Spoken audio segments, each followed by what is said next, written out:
এই बेड्रे व्यवहार कराई 20 बिड़ा कुटा आ देखो केते परिमाण में छतु होती सैड्रे देखा छतु गुड़िक पुणी या तले भी छतु होती पाखापाखि यही बेड्रु प्रथम दिन किले पाखापाखि छतु मिल एवं द्वितीय दिन तृतीय दिन भी रही जो छोट छोट पिन हेड गुड़िक रही से गुड़िक बड़ हम बड़ है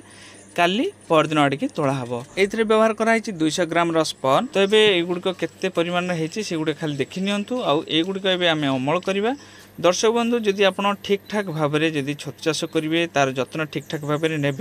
तेल आपमती खूब सुंदर छतु मिल पार